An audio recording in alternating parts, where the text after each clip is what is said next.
नमस्कार एवरीवन, मैं राहुल सूर्या एक बार फिर से स्वागत करता हूं आपका अपने यूट्यूब चैनल सूर्या क्लासेस में। सो फ्रेंड्स, आज हम पढ़ने वाले हैं क्लास 6 एनसीईआरटी चैप्टर नंबर 1। तो चैप्टर नंबर 1 का नाम है भोजन कहाँ से आता है। दोस्तों, जैसे कि आपको पता है एनसीईआरटी कितना इम्पोर्टेंट रोल निभाती है हर एग्जामिनेशन में, चाहे वो यूपीएससी हो या पीसीएस एग्ज़ाम हो। तो अगर आप किसी भी कंपटीशन एग्ज़ाम की तैयारी कर रहे हैं तो हमारे चैनल को सब्सक्राइब जरूर कीजिए और एनसीईआरटी का पूरा बेस क्लियर करने के लिए हमारी ये सीरीज़ फॉलो कीजिए। तो चलिए पढ़ते हैं पहला चैप्टर, भोजन कहाँ से आता है। तो फ्रेंड्स, जैसे नाम से पता चल रहा है भोजन, देखो ये चैप्टर पूरा किस पे रिलेटेड है, भोजन पे। तो इसमें हम 5 चीज़ें पढ़ेंगे, 5 टॉपिक पढ़ेंगे। पहला, भोजन के संगठक। दूसरा, भोजन की सामग्री। तीसरा, भोजन पादपों से। चौथा, भोजन जंतुओं से। पांचवा, पोषण की विधियाँ। ये 5 जो टॉपिक हैं जो आपकी स्क्रीन पे आपको दिख रहे होंगे, ये 5 टॉपिक हम पढ़ेंगे। चलो पहले से स्टार्ट करते हैं। तो सबसे पहला टॉपिक है हमारा भोजन के संगठक।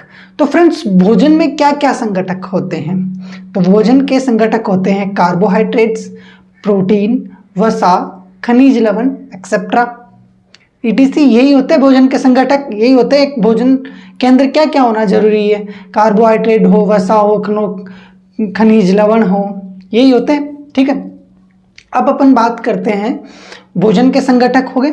अब भोजन सामग्री के स्रोत।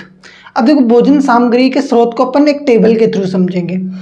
भोजन सामग्री हमें 2 प्रकार से प्राप्त होती है। नंबर 1 जंतुओं से, नंबर 2 पादपों से। ठीक है, तो सबसे पहले जंतुओं की बात करें अपन। जंतुओं से दूध, मांस, मछली, अंडा, ये सब हमें जंतुओं से मिलता है। ठीक है, अब बात करें अपन पादपों से। तो देखो, पादपों से क्या क्या मिलता है और कैसे कैसे मिलता है, इसके लिए अपन एक पेड़ का डायग्राम अपने माइंड में सेट करते हैं। जैसे नॉर्मल सा ये स्क्रीन पे आपको एक पेड़ दिख रहा होगा।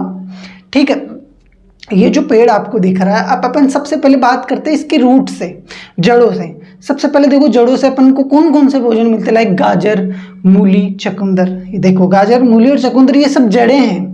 एक पेड़ की क्या है, ये सब जड़ें हैं। अब बात करते हैं, अब आ जाते हैं उसके तने पे। जैसे तना, अब तने में क्या क्या है, आलू, अदरक, प्याज, शकरकंद, गन्ना, ये सब क्या है, तनाई है जो अपन भोजन के रूप में ग्रहण करते हैं। ठीक है, अब बात करते हैं पत्ती की।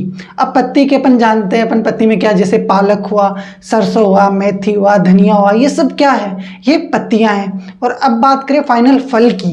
तो फल में क्या, जैसे फल में हम बात करें आम, अमरूद, जो भी प्रोडक्ट पेड़ से मिलता है, जो भी फल अपन को पेड़ से मिलता है, वो सब जो अपन खाने के यूज में लेते हैं वो सब। ठीक है, तो एक पादप से अपन देखो, अपन पेड़ रूट से भी भोजन ग्रहण करते हैं, तने से भी भोजन ग्रहण करते हैं, पत्तियों से भी भोजन ग्रहण करते हैं और फलों से भी भोजन ग्रहण करते हैं। ये हो गया पादप का। तो अपन ने 3 टॉपिक पढ़ लिए। सबसे पहला भोजन के संगठक, नंबर 2 भोजन पादपों से, नंबर 3 भोजन जंतुओं से। ये सब अपन ने पढ़ लिया। अब बात करेंगे अपन पोषण की विधियां। फ्रेंड्स, पोषण की विधियां, तो बात यहाँ ये है कि जो हम सजीव हैं, पोषण किस प्रकार से प्राप्त कर सकते हैं। देखो, जो सजीव होगा उसी को पोषण की आवश्यकता होगी, है ना। तो जीव या सजीव 2 प्रकार के होते हैं। एक तो होते हैं स्वपोषी और दूसरे होते हैं परपोषी। तो देखो, स्वपोषी डेफिनेशन देखना, स्वपोषी जो भोजन के लिए अपने आप पर निर्भर हो वो क्या कहलाते हैं, स्वपोषी। जो भोजन के लिए अपने आप पे निर्भर हो वो कहलाते हैं स्वपोषी, और जो भोजन के लिए दूसरों पे निर्भर हो वो कहलाते हैं परपोषी। अब देखो, स्वपोषी क्या है, जो भोजन के लिए अपने आप पे निर्भर करते हो वो स्वपोषी है। जैसे पेड़ पौधे, ये सब क्या है, स्वपोषी है, क्योंकि ये भोजन कैसे बनाते हैं, किसी और से थोड़ा ना मांगते हैं, ये प्रकाश संश्लेषण की प्रक्रिया से ये भोजन बनाते हैं। ठीक है, तो पेड़ पौधे ये सब क्या है, जैसे शैवाल, ये क्या है, स्वपोषी हैं। ठीक है, समझ में आ रहा है, इतना समझ में आ गया। अब देखो परपोषी, परपोषी जो अपने पोषण के लिए दूसरों पर निर्भर होते हैं। ठीक है, जैसे अपन खुद इंसान, अपन अपने पोषण के लिए दूसरों पर निर्भर होते हैं, जैसे पादपों पे, जीव जंतुओं पे, इन पे अपन सब निर्भर होते हैं। तो ये क्या है, परपोषी हैं हम सब। ठीक है, अब परपोषी कितने प्रकार के होते हैं वो अपन डिटेल में पढ़ेंगे। ठीक है, परपोषी 3 प्रकार के होते हैं। नंबर 1 शाकाहारी, नंबर 2 मांसाहारी, नंबर 3 सर्वाहारी। शाकाहारी आपको पता है जो वेजिटेबल्स वगैरह खाते हैं, मांसाहारी जो मांस का सेवन करते हैं, ठीक है, जैसे चिकन मटन हुआ, है ना, और सर्वाहारी जो दोनों को ग्रहण करते हैं, ठीक है। ओके, सो तीनों समझ में आ गए होंगे आपको, इनके एग्जाम्पल देने की आवश्यकता नहीं है, ना इन सब पॉइंट्स को नोट करने की आवश्यकता। अगर आप किसी बड़ी एग्जाम की प्रिपरेशन कर रहे हैं तो इनको एक बार सुन लेना, उतने में ही आपको ये याद हो जाएगा। छोटा सा चैप्टर है, बिल्कुल एटलीस्ट 5 मिनट में ये चैप्टर आपका खत्म हो जाएगा। अब अपन बात करते हैं अपमार्जक का। ये इस पॉइंट का लास्ट पॉइंट है, अपमार्जक। देखो अपमार्जक क्या होता है? अपमार्जक वो जो, जैसे अपमार्जक अपन सामान्य भाषा में इस वर्ड का यूज करते हैं साफ सफाई के लिए, समझ में आ रहा है?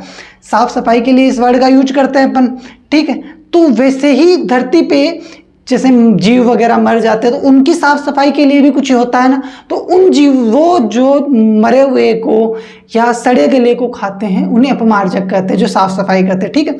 तो अपमार्जन की डेफिनेशन क्या हुई? साफ सफाई करने वाले जीव जंतुओं को या जानवरों को क्या कहते हैं? अपमार्जक कहते हैं, ठीक है। इस तरह के जो जीव जंतु होते हैं वो हमारे आसपास चारों तरफ साफ सफाई रखते हैं, ठीक है। इन जंतुओं को मुर्दाखोर भी कहते हैं, ठीक है। ये समझ में आ गया? तो अपमार्जक आए या मुर्दाखोर आए, एक ही बात है, ठीक है। दोस्तों ये यहाँ पे आपका इतना ही चैप्टर था जो कंप्लीट हो चुका है। मैं कुछ एक्स्ट्रा आपको बताना चाहूँगा। सिर्फ पादप, अब अपन बात करें कि परपोषी के अंदर शाकाहारी, मांसाहारी और सर्वाहारी आते हैं, जबकि बात करें सौपोषी के अंदर पेड़ आते हैं। सर पेड़ तो कई मांसाहारी भी होते हैं, या एक्चुअली पेड़ भी मांसाहारी होते हैं, तो उनको मांसाहारी पादपों की श्रेणी में रखा जाता है। जैसे मक्खी जाली होता है और झरपट्टी टाइप 2-4 और भी काफ़ी सारे पेड़ होते हैं। तो ये कब होते हैं? जहाँ जमीन में नाइट्रोजन की कमी होती है ना, तो वहाँ मांसाहारी पेड़ पाए जाते हैं। वो नाइट्रोजन की कमी कहीं और से पूरी करते हैं ना। वैसे मांसाहारी क्या, सिंपल सी डेफिनेशन है, मांसाहारी वो पेड़ होते हैं जो नाइट्रोजन की कमी कहीं और से पूरी करते हैं, सिंपल है। तो आई होप आपको ये वीडियो पसंद आया होगा। मिलते हैं अगले चैप्टर में। Thank you for the watching and बने रहिएगा अपने चैनल।